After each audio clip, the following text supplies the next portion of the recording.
Far East Broadcasting Company Philippines, in partnership with Green Hills Christian Fellowship Ortigas, bring you a message from the Word of God.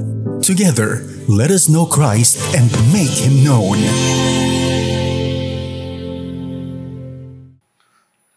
Good afternoon, magandang hapon po sa ating lahat. Tunay nga po napakasaya na tumayo sa bahay-sambahan at makita po ng mga kapatid sa Panginoon. At tayo po ay aawit, tayo po ay magpupuri sa Panginoon at makakarinig ng kanyang salita sa hapon na ito.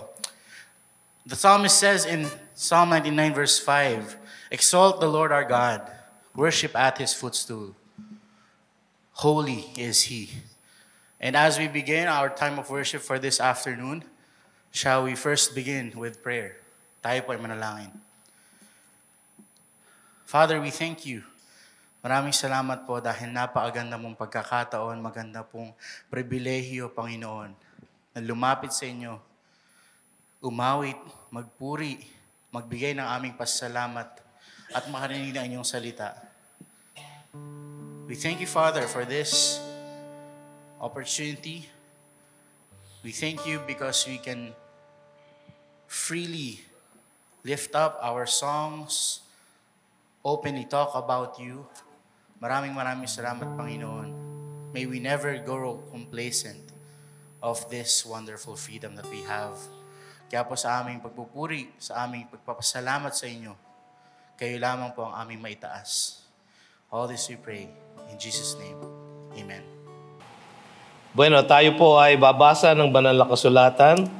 Buksan po natin ang ating mga Biblia sa Galatians chapter 6. Babasahin po natin ang verses 1 to 5. Tayo po ay tumayo sa ating pagbasa ng banal na kasulatan. Galatians 6, 1 to 5. Sabay-sabay po. Brothers, if anyone is caught in any transgression, you are spiritual, should restore him in a spirit of gentleness. Keep watch on yourself, lest you too be tempted. Bear one another's burdens, and so fulfill the law of Christ. For if anyone thinks he is something when he is nothing, he deceives himself. But let each one test his own work, and then his reason to boast will be in himself alone, and not in his neighbor. For each will have to bear his own load. Purihin po ang Panginoon sa kanyang banal na salita. Tanggapin po natin na may pagpapasalamat at pagpupuri sa ating mga puso. Tayo po ay manalangin. Panginoon, kayo po manguna sa aming pag-aaral ng banal na kasulatan. Sa hapong ito, ang inyong mensahe po ay magmumula sa inyong salita. Kayo po ang magtanim nito sa aming puso't isipan at bigyan niyo po kami ng kalakasan na ipamuhay ito sa aming pang-araw-araw na buhay. Ito ang aming samot dalangin sa pangalan ni Jesus. Amen. Tayo po ay nagpapatuloy sa ating serye ng mga mensahe sa aklat ng Galatians na ating pong matagal na rin pinag-aaralan at ang ating pong pakay ay matutunan ang mensahe na pinadala ni Pablo sa mga churches sa Galatia na kanyang tinanim sa first missionary journey. Ang tema po ng ating pag-aaral sa Galatians ay No other gospel, stand firm in your freedom. At ang mensahe po ay pinamagatan nating bearing one another's burdens. Sa sulat po na ito, madiin na pinasisinungalingan ni Pablo ang maling turo ng mga Judaizer na pumasok sa mga churches sa Galatia na ang kaligtasan ay sa pamamagitan ng pananampalataya kay Jesus at kasama ang pagsunod sa batas o paggawa ng mabubuting gawa. Ang kanyang idinidiin, ito po ay hindi ang gospel na kanyang pinreach. Ang kanyang gospel ay dapat manatili na kung paano niya ibinigay noon, ganun din dapat sa panahon na yon. Kung meron daw pong magtuturo ng ibang gospel, kahit na po siya o kahit na anghel, ay kanyang binigyan ng sumpa ang magtuturo na yon. So mariin po niyang pinaulit-ulit, nakita po natin sa mga chapters na ating napag-aralan, sa chapter 1 and 2, ay dinipensahan niya ang kanyang personal na kredibilidad bilang tagahatid ng gospel na ito. Sa chapters 3 and 4, kanyang inilahad ang doktrina na kanyang pinagtatanggol na ang pananampalataya kay Jesus lamang ang tanging daan sa kaligtasan. At pag-aralan natin sa chapters 5 and 6 ang mga praktikal na implikasyon ng mga doktrinang ito na kanyang dinipensahan at ipinahayag sa mga taga-Galatia. So, nung nakaraan, napag-aralan natin na ang buhay na ayon sa Espiritu ng Diyos ay nagbubunga ng fruit of the Spirit. Nakita po natin yun sa chapter 5. Nang sabi doon, I say, walk by the Spirit, and you will not gratify the desires of the flesh, sabi sa verse 16. At kanyang inilahad kung ano yung mga works of the flesh, sa verses 19 to 21, at kanyang nilinaw kung ano ang fruit of the Spirit sa verses 22 and 23. Meron po siyang mga babala na binitawan. Halimbawa sa verse 15 ng chapter 5. Ang sabi niya, but if you bite and devour one another, watch out that you are not consumed by one another. Sabi niya, you are called to freedom, brothers. Only do not use your freedom as an opportunity for the flesh, but through love, serve one another. So ganyan po ang konteksto ng ating passage ngayong hapong ito. Tapos inulit niya ulit sa verse 26, let us not become conceited, provoking one another, envying one another. Bakit kaya niya pinaulit-ulit ito? Malamang po, may nangyayari dun sa churches ng Galatia na ganito. Nagkakaroon ng pagkakahati-hati, nagkakaroon ng singhalan, ng awayan, nagkakaroon ng inggitan, nagkakaroon ng payabangan, nagkakaroon ng pagtutunggali sa loob ng iglesia. Kaya pa ulit-ulit niyang ipinahayag na huwag nilang gagawin ito. Dapat bilang mga Kristiyano, na niligtas na ni Kristo Jesus, ang kanyang espiritu ay dapat nananahan na sa kanila at ito ay namumunga ng fruit of the Spirit na kanyang inilahad sa verses 22 to 23, love, joy, peace, patience, kindness, goodness, faithfulness, gentleness, self-control. Ito pong siyam na virtues na ito ay bahagi ng isang prutas, bunga ng Espiritu sa buhay ng mga tunay na mananampalataya kay Kristo Jesus. Kaya inulit niya, if we live by the Spirit, let us also keep in step with the Spirit. Ang sekreto po ay tayo ay namumuhay ayon sa pangunguna ng Espiritu ng Diyos sa ating mga puso't isipan. Tapos nakarating na po tayo ng chapter 6. Sa ating pong pag-aaralan na passage ngayong araw na ito, malinaw na isinaad ni Pablo na kalakip ng ating kalayaan kay Kristo Jesus ay ang tutulungan, bearing one another's burdens. No? Sa dalawang bagay, restoring the one who is sinning at relieving those who are grievously burdened. No? Siguro nagtataka kayo bakit kaya ang outline natin ay English din. Filipino worship ito. Dahil ako din po nag-preach kaninang umaga. Kaya English po ang laman ng aking utak. No? So nakakasa po ako sa English. So kaya po ang outline natin ay English. No? Pero ganito din naman ang sinasabi ng teksto sa atin. So dalawang bagay ang hinihikayat ni Pablo sa lahat ng mga pinananahanan na ng Espiritu ng Diyos. Ang lahat ng lumalakad ayon sa kanyang Espiritu. Bear one another's burden, sabi niya. Restore the one who is sinning and relieve those who are burdened. So, sa madaling salita, magtulungan po tayo, magpapaalalahanan po tayo sa isa't isa, ituwid natin ang isa't isa, para lahat tayo ay lalong lumago sa ating pananampalataya kay Jesus. Alam nyo, ang buhay Kristiyano ay hindi madali. No? Pagkatapos natin ma-justify, no? tayo ngayon ay sinasanctify ng ating Panginoon sa pamamagitan ng kanyang Espiritong Banal at ng kanyang salitang banal.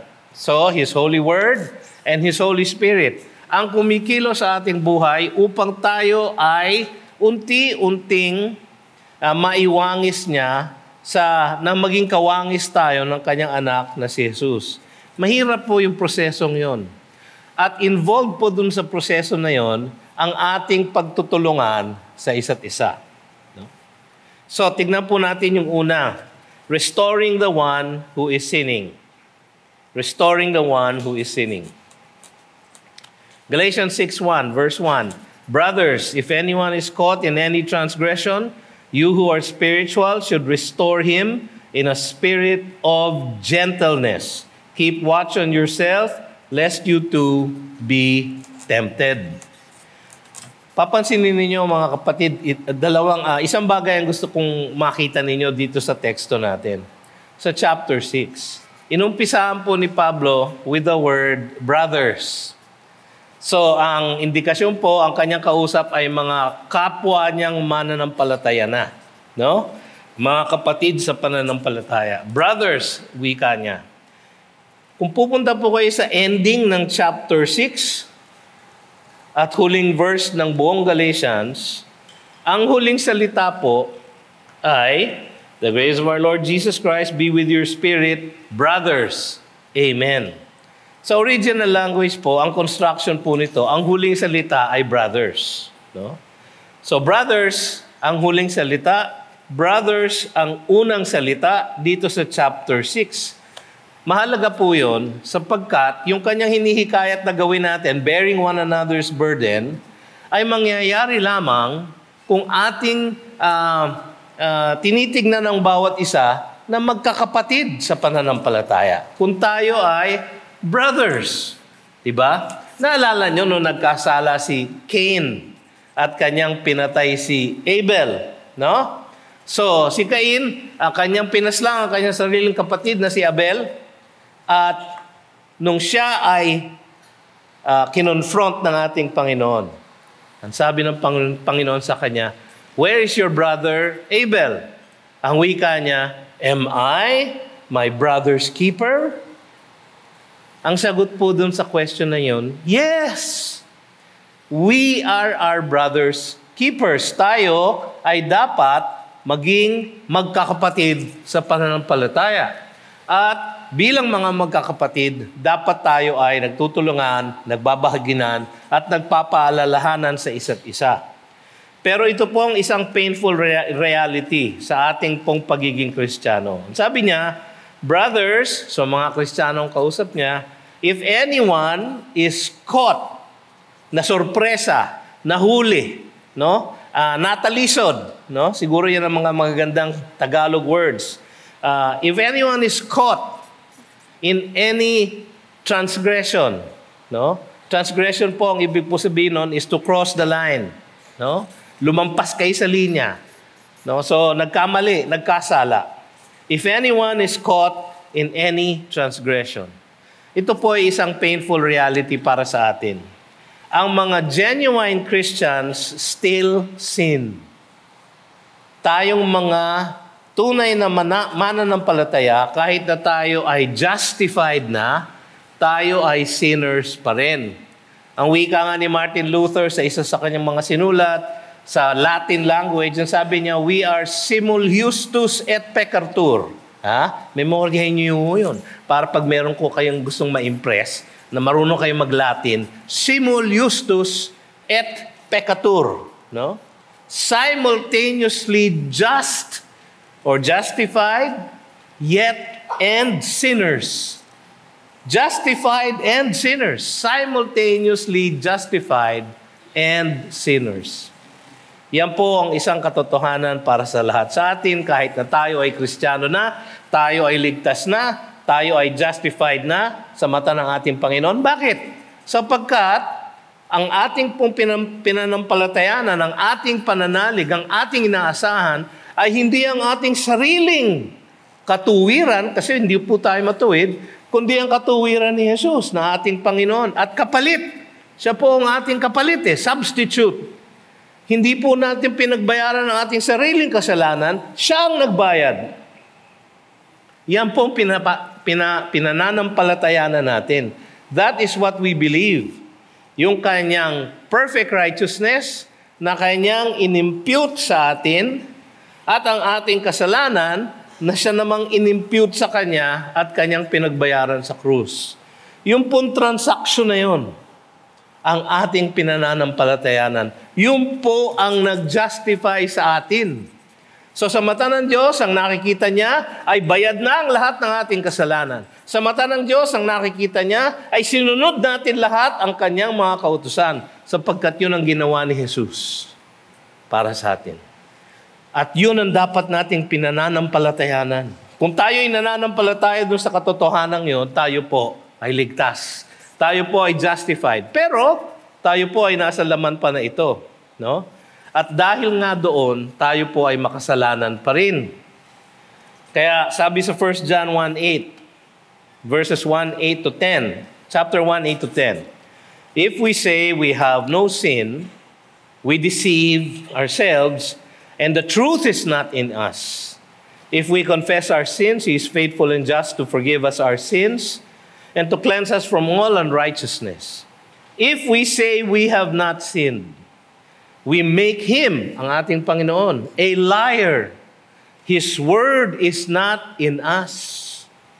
So, kung sinasabi natin tayo walang kasalanan, ay niloloko natin ang ating sarili. Kung sinasabi natin na tayo hindi na nagkakasala, tinatawag po natin siyang sinungaling. Anong ibig sabihin nun? Tayo po kasi bilang mga Kristiyano ay nagkakasala pa rin. Ngayon, hindi ko kailangan basahin ng 1 John 1:8 to 10 para inyong malaman yon. Alam nyo naman yon, di ba, mga kapatid? Kayo ay nanampalataya na kay Jesus. Pero magmula lamang sa inyong paggising kaninang umaga hanggang sa hapong ito, no, ilan na kayang pagkakasala ang inyong nagawa? Ilan ang masamang pag-iisip ang inyong inisip? Ilan ang masamang tangka ang nasa inyong puso? Baka kung meron na kayong nasabihan ng masama, meron na kayong nasigawan, meron na kayong napabayaan. Mga kapatid, tayo ay napakagaling na magkasala. Hanggang ngayon, sapagkat hindi pa po natatanggal yung ating sinful nature. Sabi nga ni Pablo sa Romans 7, verses 15 to 20, hanggang ganito. For I do not understand my own actions, sabi niya. For I do not do what I want, but I do the very thing I hate. Now, if I do what I do not want, I agree with the law that it is good. Mabuti nga yung law. So now, it is no longer I who do it, but sin that dwells within me. For I know that nothing good dwells in me, that is in my flesh, sa ating kalamnan. For I have the desire to do what is right, but not the ability to carry it out. For I do not do the good I want, but the evil I do not want is what I keep on doing. Now, if I do what I do not want, it is no longer I who do it, but sin that dwells within me. Paulit-ulit siya, no? I do what I do not want to do, and what I do not want to do, I do. No. Yun po ang kanyang sinful nature. Si Pablo po, nung sinulat niya ito, ay isa ng apostol, isa ng Kristiyano, isa ng misyonero. Pero kahit na sa ganitong estado ni Apostle Paul, siya po ay nagsistruggle sa kanyang sinful nature. Ngayon, katulad na sinabi ko kanina, hindi nyo kailangan basahin nyo sa Biblia. Alam na alam nyo yun sa sarili nyong buhay. Ako, alam na alam ko yan sa sarili kong buhay. Kanina nga, nung tayo nananalangin, kung tayo ay humingi ng tawad sa ating Panginoon, sa ating pangumpisal, kulang po yung oras ng ating pananalangin kanina. Sa dami ng kasalanan na kailangan nating ipangumpisal sa Kanya. Sapagkat tayo po, sabi nga ni Martin Luther, ay simul justus et peccator. Simultaneously justified and sinner. Yan po ang isang painful reality. Kaya meron pong important requirement na sinasabi si Pablo dito kung tayo po ay magtutuwid ng ating kapatid. Sabi niya, if anyone is caught in any transgression, you who are spiritual, yun po ang requirement. Kailangan spiritual po kayo. Ano ibig sabihin ng you who are spiritual? No? Kayo na lumalakad na sa kapangyarihan ng Espiritu ng Diyos. Kayo na pinananahanan na ng Espiritu ng Diyos. Those who are demonstrating the fruit of the Spirit. Love, joy, peace, patience, kindness, goodness, faithfulness, gentleness, and self-control. Kayo na, sabi nga sa verse 25, those who live by the Spirit, let us also keep in step with the Spirit. Yun po ang kanyang pinananawagan. You who are spiritual. Kung kayo ay magtutuwid ng isang kapatid sa pananampalataya, tiyakin ninyo, tingnan muna ninyo ang inyong buhay kung kayo ay sumusunod sa Espiritu ng Diyos. Ngayon, meron panahon mga kapatid na talagang matigas ang ulo natin, hindi tayo sumusunod sa Espiritu ng Diyos. Ang filled by the Spirit, mga kapatid, ay hindi isang ecstatic experience. Na parang, I'm filled with the Spirit. Wala pong ganun, ano? Ang filled by the Spirit ay kayo ay pinamumunuhan ng Espiritu ng Diyos. Ang kanyang salita ay babad sa inyong puso't damdamin at kayo ay sumusunod sa kanyang salita. Yun lang yun. No? Kung kayo ay sumusunod sa kanyang salita, kayo ay spiritual. You are spiritual. Kayo ang tinutukoy. So mga kapatid, dapat naman lagi tayong spiritual. Bakit? Kasi dapat lagi tayong handa na magtuwid ng ating kapwa Kristiyano. You who are spiritual. Kaya nga sabi sa chapter 5, verse 25, if we live by the Spirit, kung tayo ay binuhay na ng Espiritu ng Diyos, kung tayo ay pinananahanan na ng Espiritu ng Diyos, let us also keep in step with the Spirit. Tayo po ay kailangan palaging umaasa sa pagsunod natin sa pamumuno ng Espiritu sa ating buhay. Kapag hindi natin sinusunod ang Espiritu ng Diyos, diyan tayo nagkakasala. Kaya kailangan mga kapatid, yung pong utos ni Pablo sa Ephesians 5:18, be filled with the Spirit. Sa original language po, be continually filled. Paulit-ulit kayong maging filled. Paulit-ulit ninyong ilagay ang Espiritu sa trono ng inyong puso at siya ang mamumuno sa inyo. So yun ang requirement.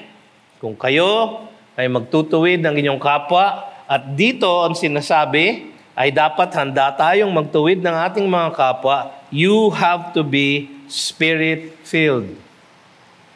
Pangatlo, it is a loving responsibility. Ang sabi sa ating teksto, you who are spiritual should restore him in a spirit of gentleness. Should restore him in a spirit of gentleness. Napansin ninyo, should. Ang ibig sabihin po ng kailangan, should. Gawin ninyo. Hindi siya might. You may. Hindi ganun eh. Utos po siya, imperative po siya. You should restore him in a spirit of gentleness. Yung pong gentleness ay isa dun sa mga virtues na fruit of the Spirit. Sa verse 23. Sa 2 Timothy 2, sabi ni Pablo kay Timothy sa chapter 2 verses 24 to 26, and the Lord's servant must not be quarrelsome, hindi pala away, no? Dahil si Timothy po ay pinagbibilinan na niya. 2 Timothy po ang huling sulat ni Pablo bago siya namatay. At pinagbibilinan na niya si Timothy, siya na po ang papalit kay Pablo. Sabi niya, the Lord's servant must not be quarrelsome, but kind to everyone, able to teach patiently during evil, correcting his opponents with gentleness. Yung gentleness po, yung salita pong yun, tinatranslate ko minsan na meekness. Pero ang meekness po ay hindi weakness. Ang meekness po is power under control. Ganun po ang ating ugali pag tayo ay magtutuwid sa ating kapwa. Being patient with gentleness. God may perhaps grant them repentance, leading to a knowledge of the truth, and they may come to their senses and escape from the snare of the devil after being captured by him to do his will. The objective, mga kapatid, should be to mend or to set straight. Yung po ang ibig sabihin ng word na restore. No? Yung original word po na ginamit doon, ang ibig po sabihin, to mend. No? Ayusin. Itong word na to ay ginagamit din sa New Testament. Halimbawa, yung mga disciples ni Kristo nung sila'y tinawag, sila ay fishermen. And nung sila ay datnan ng ating Panginoon, they were mending their nets. No, pinapatsihan yung mga butas ng kanilang lambat. To mend is to restore, to bring back to its original condition. Ang objective po ng pagtutuwid ng kapwa ay hindi upang pahiyain, hindi upang parusahan, hindi upang ihiya, no? Hindi upang pasamain ang kanilang loob. Ang objective po ay sila ay maituwid. To restore them. Sabi sa Matthew 18:15-22, ganito po ang process ng pagtutuwid. If your brother sins against you, go and tell him his fault between you and him alone. So private, no? Hindi yung pagka meron kayo napansin sa inyong kapwa, pupunta ka agad kay Pastor BJ. Pastor, alam niyo ba si ganyan? No? Gantong ginagawa kay ganyan. No? Mantakin nyo yun, no? Nakakahiya. No? Ang tanong ko dun sa mga lumalapit na gano'n, pag ako'y nilapitan nyo ng gano'n, ang sasabihin ko sa inyo, sinabi nyo na ba sa kanya? Ay, hindi pa po, Pastor. Eh, bakit hindi? Eh, kasi nahihiya po ako. Eh, bakit mo sa akin sinasabi? Kasi pastor po kayo ang kailangan magtuwid. Hindi po yan ang trabaho ko. Kung yan po ang gagawin ko, sa dami ng itutuwid natin sa GCF, hindi na po ako kakain, hindi na po ako matutulog. Mga kapatid, kaya yung duty na yan, ibinibigay sa lahat ng mananampalataya. No?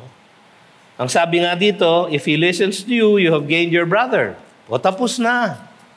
First step. Second step.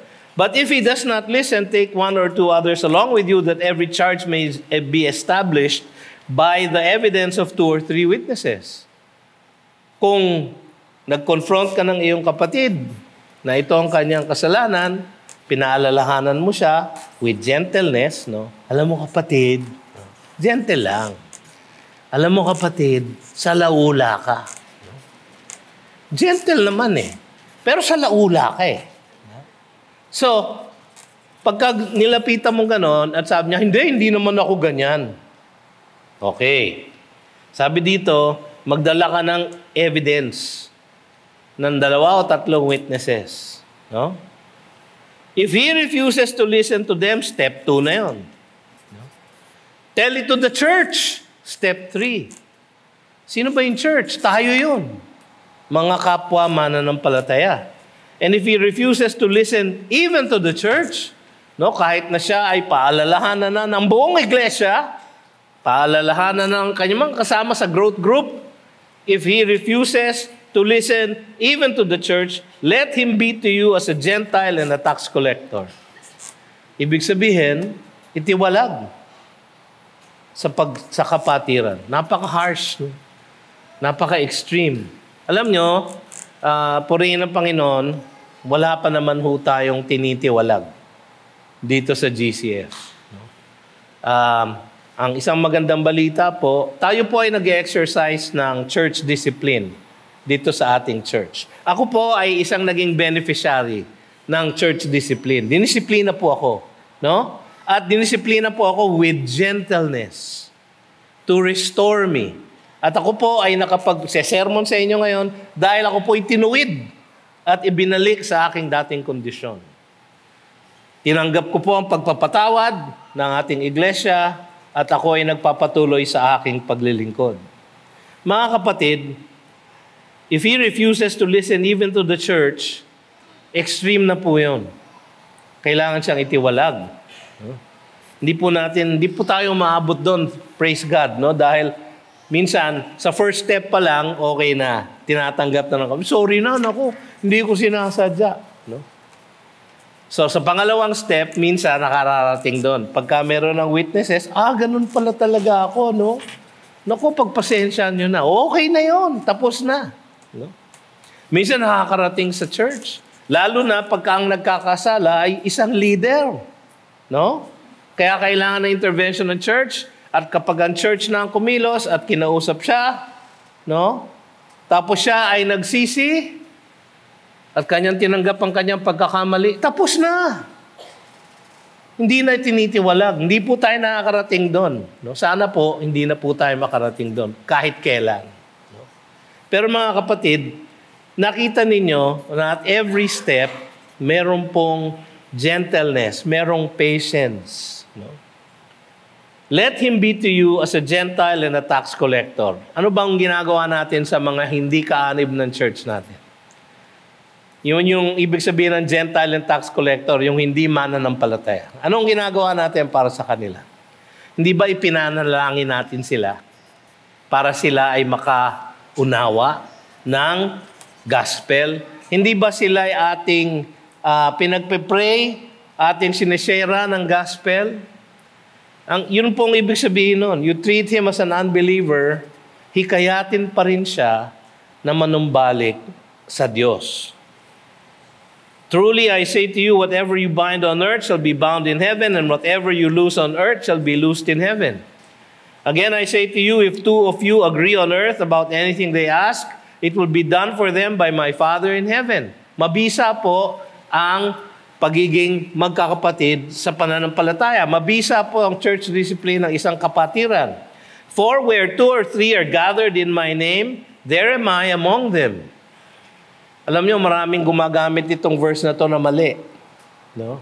Diba, may prayer meeting. Ang Panginoon ay nasa ating kalagitnaan kasi sinabi niya, for where 2 or 3 are gathered in my name, there am I among them. Hindi po yung pang-umpisa ng prayer meeting. Para sa pagdidisiplina po yun. O kaya worship. O tayo manambahan sa ating Panginoon sapagkat sinabi niya, where 2 or 3 are gathered in my name, there am I among them. Mali din po. Huwag niyo pong gagamitin pag-umpisa ng worship. Kung kayo ay pinalad na tumayo dito at mag-lead ng worship service natin, huwag niyo pong gagamitin yung verse na yun, mali pong gamit yun. Ang gamit po nun ay sa pagdidisiplina, pagtutuwid ng isang kapatid. Ang sabi sa Psalm 141:5, ay may babasahin pa pala ako. Hindi pa ako tapos sa Matthew 18. Sabi sa verse 21, Then Peter came up and said to him, Lord, how often will my brother sin against me and I forgive him? So naisip kagad ni Peter, kung gagawin ko itong pagdidisiplina, pagtutuwid ng aking kapwa, dapat handa akong magpatawad. Gets nga ni Peter. Yun ang punto ni Kristo eh. Yun ang kanyang ipinahihiwatig. Ang pagdidisiplina ay ina-assume na pinatawad nyo na yung inyong dinidisiplina. Pinatawad nyo na yung inyong nilalapitan at tinutuwid. No? Kaya sabi niya, how often will my brother sin against me and I forgive him? As many as 7 times? Kasi ang sabi ng mga rabbi, 4 or 5 times, sobra na. Hindi mo na dapat patawarin. Pero ang sabi ni Jesus, I do not say to you 7 times, but 77 times. In fact, ang isang translation ng word na yon, 70 times 7. 490 times. Ang ibig niya lang sabihin, hindi yung kukuha kayo ng papel at mamarkahan ninyo, okay, 1. O nakaisa ka na, 2. Nakadalawa ka na. Hindi po yun ang ibig niya sabihin. Ang sinasabi niya, dapat handa tayo magpatawad ng walang hanggan. Kailangan meron po tayong pusong nagpapatawad. Yun po dapat ang espiritu ng ating pagtutuwid sa ating kapwa. Hindi upang siya ay parusahan, hindi upang siya ay galitin, hindi upang siya ay saktan, kundi upang siya ay manumbalik dahil siya ay pinatawad. Isang important reminder, no? Ang sabi niya, keep watch on yourself lest you too be tempted. Keep watch on yourself lest you too be tempted. So, kailangan i-check nyo muna kung kayo ay guilty din ng kasalanan na inyong pinupuna. No? Meron pong illustration dyan ng ating Panginoon nasa Matthew chapter 7, verses 3 to 5. Ang sabi niya, why do you see the speck that is in your brother's eye? Kasi sinabi niya sa Matthew 7:1, do not judge lest you be judged. Ang ibig niya sabihin doon, hindi yung huwag kayong manghusga at all. Kaya ang illustration niya doon ito, why do you see the speck that is in your brother's eye? Bakit nyo nakikita yung kalinggit-linggit na puwing na nasa mata ng inyong kapatid? Napakabilis ninyong pumuna ng mali, no? But do not notice the log that is in your own eye. Ang bilis ninyong makapuna ng puwing, maliit na puwing sa mata ng inyong kapatid. Pero meron kayong troso. Nakita nyo ba exaggerated yung kanyang larawan? Isang maliit na puwing, yung kasalanan na yun na inyong pinupuna kuminsan sa inyong kapwa, isang malaking troso sa inyong sariling mata. Ang sinasabi niya lang, mag-ingat kayo na hindi kayo guilty nung kasalanan na inyong pinupuna. At kung kayo man ay guilty din, humingi muna kayo ng tawad sa Diyos. Pagsisihan ninyo yung kasalanan yon bago kayo pumuna ng inyong kapwa. You who are spiritual. Alam nyo, hindi tayo palagi spirit-filled. Kuminsan tayo nagkakasala at kailangan natin manumbalik sa pagiging spirit-filled. Paano? Ating ihinga sa Panginoon, aminin sa Panginoon ang ating pagkakasala at tanggapin ang kanyang pagpapatawad sa atin at talikuran yung kasalanan yon. Kapag nagawa natin yon, we are now spirit-filled. Pwede na kayong pumuna sa inyong kapwa.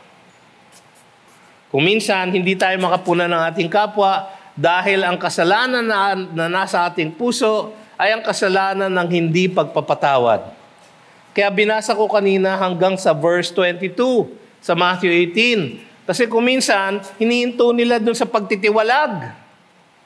Pero ang point ng Matthew 18 ay pagpapatawad, hindi pagtitiwalag. Kaya sabi niya, check nyo muna ang sarili nyo kung kayo are guilty of the same sin. No? Sabi sa 1 Corinthians 10:12, kasi baka isipin nyo, hindi, pastor, okay ako.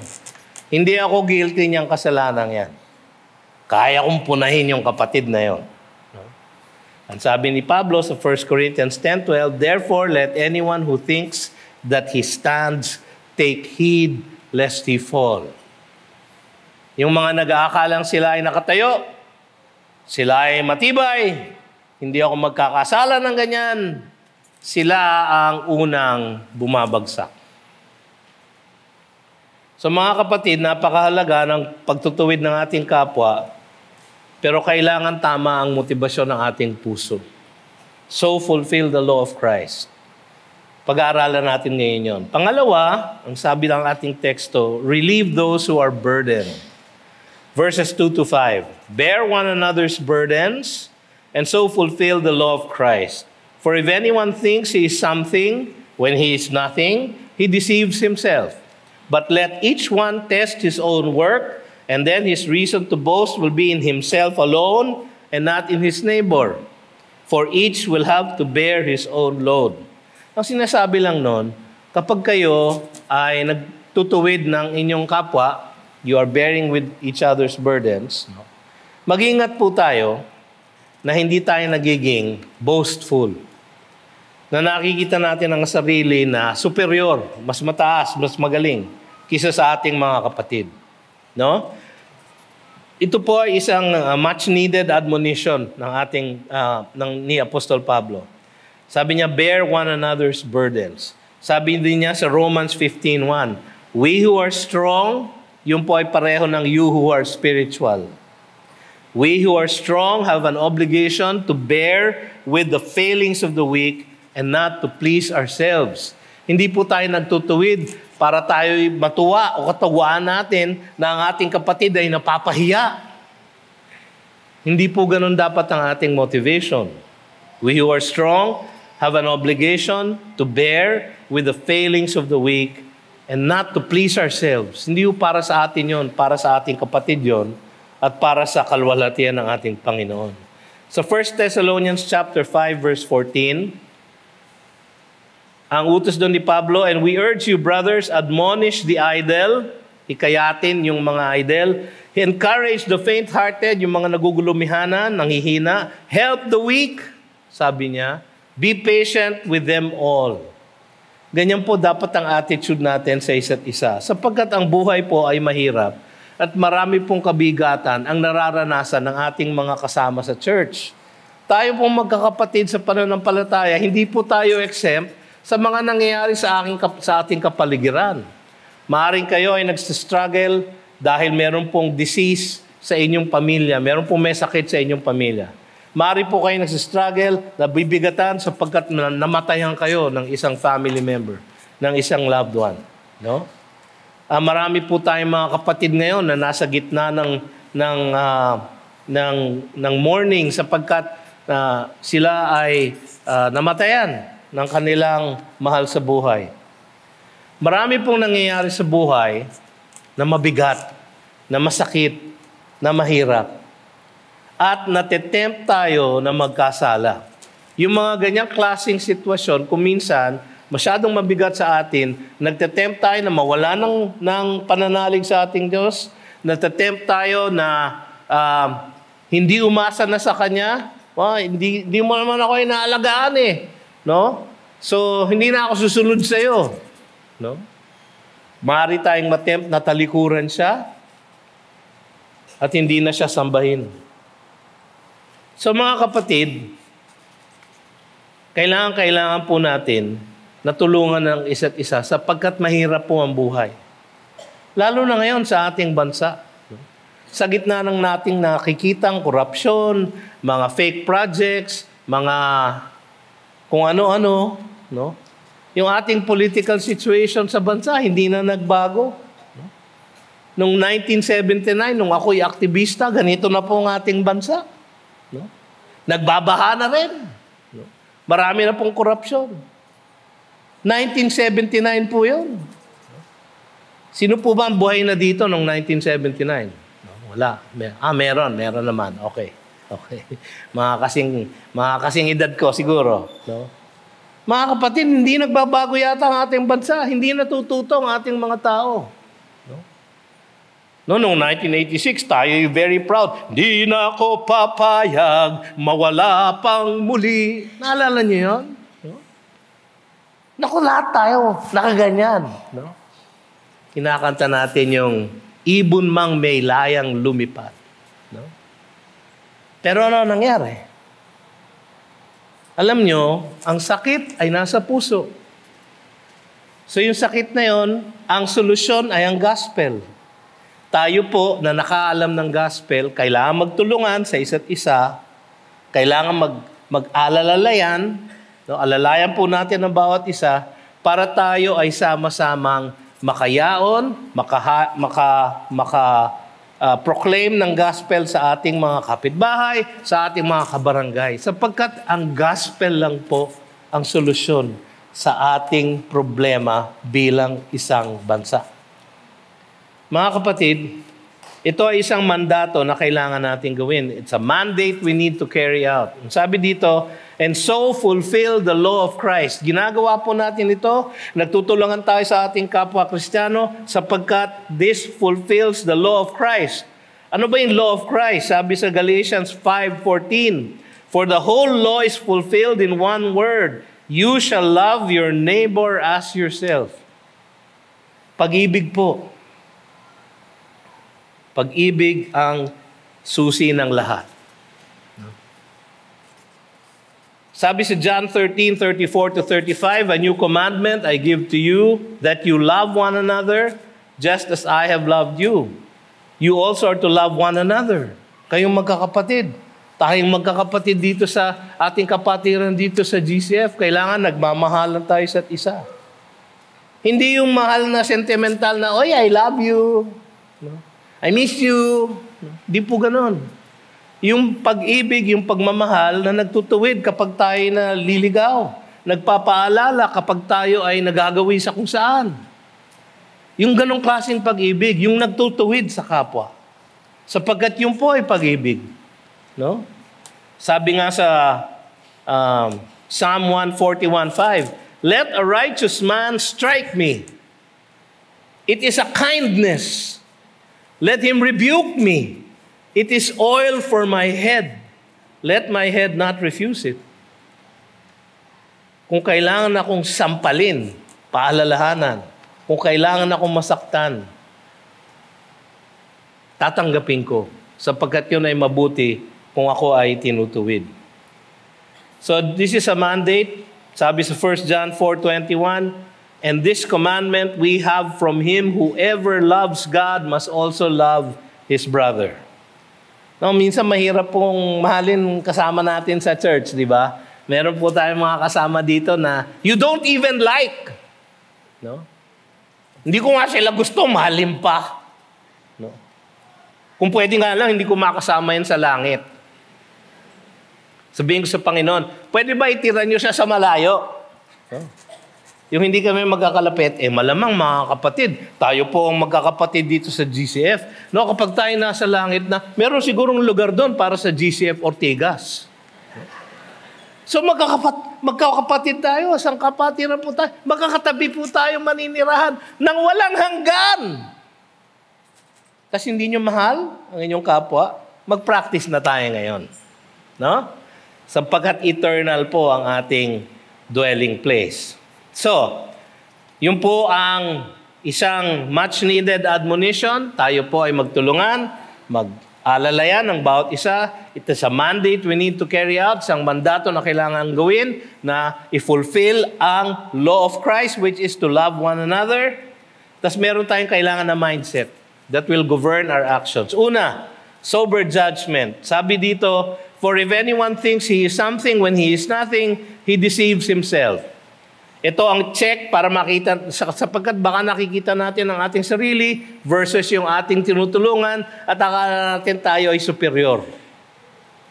Sabi sa Romans 12:3 ay ganito, for by the grace given to me, I say to everyone among you, not to think of himself more highly than he ought to think, but to think with sober judgment, each according to the measure of faith that God has assigned. Kapag tayo tumutulong sa ating kapwa, tandaan natin, maaari tayong manghina din katulad nila. Na kung meron tayong kasalanang itinutuwid, isipin natin na kung minsan, maaari din tayong magkasala ng ganun. Hindi po tayo exempt kahit na tayo ay Kristiyano na.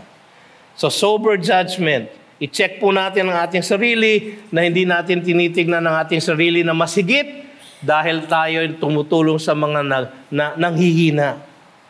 Ay, tinutulungan ko itong nanghihinang ito kasi mas magaling ako sa kanya. Mas matibay ako sa kanya. Huwag ka na tumulong. Sapagkat hindi po magpag-ibig ang motivation na yon. Sober judgment, pangalawa, self-evaluation. Sabi ng ating teksto, but let each one test his own work. No? And then his reason to boast will be in himself alone, not in his neighbor. Ito dapat, grounded tayo sa ating pagtutulong sa weaker brother. Kasi sabi sa Romans 15:1, you who are strong. Baka po makarating sa ulo niyo, baka po lumaki ang ulo ninyo na kayo ay strong, na kayo ay spiritual. Ako ay spiritual, pastor. No? Sabi sa 1 Corinthians 3:13, each one's work will become manifest, for the day will disclose it, because it will be revealed by fire, and the fire will test what sort of work each one has done. Ang ibig sabihin nito, ang lahat ng ating pagtutulong, ang lahat ng ating pagkakaunggawa, ang lahat ng ating pagbiminister, pagsiserve sa ating kapwa, ay work na ating natitignan ng ating Panginoon. At sa araw ng paghuhusga, sa araw ng the judgment seat of Christ, yun po ay susubukin at makikita ko ano ba talaga ang motivation nyo sa inyong pagtulong. Gusto nyo ba lang ba na itaas ang inyong sarili? Magkaroon ng pleasure sa inyong sarili? To please yourself? Sabi nga sa Romans 15:1.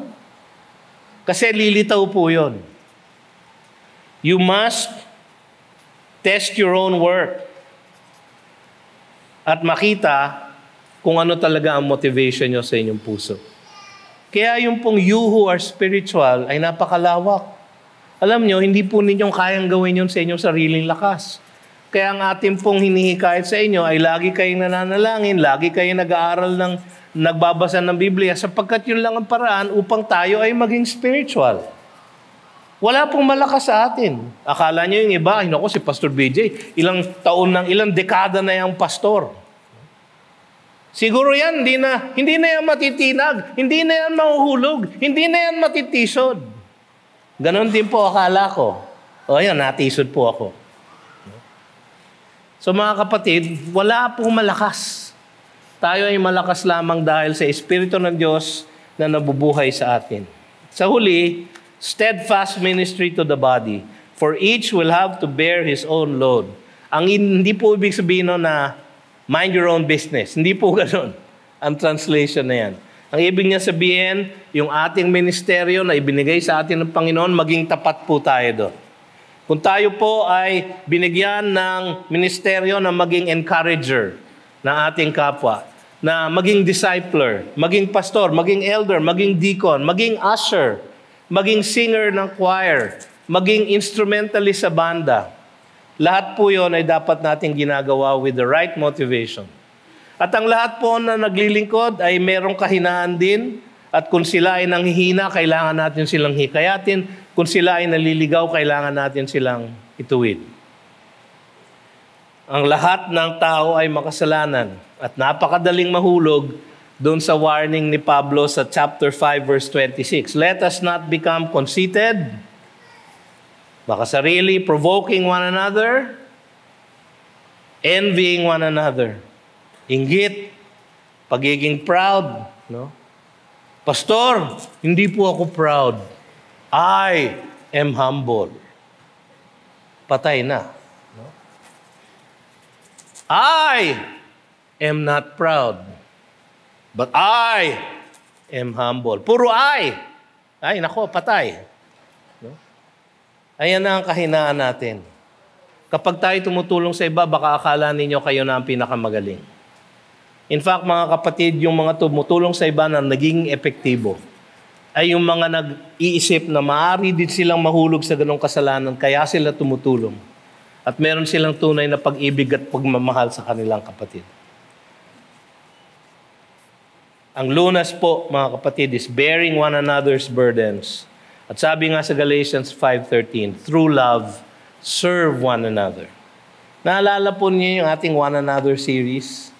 Bear with one another, forgive one another, love one another, serve one another. Yun po ay tinuro natin dito sapagkat ito po ang paalala sa atin ng Biblia. Kailangan natin to bear with one another's burdens. Magtulungan po tayo sa kabigatan ng buhay. Ituwid natin yung mga nagkakasala. Itayo natin yung mga nanghihina. Bear with one another's burdens. And so, through love, serve one another. Tayo po tumayo at tayo mananalangin.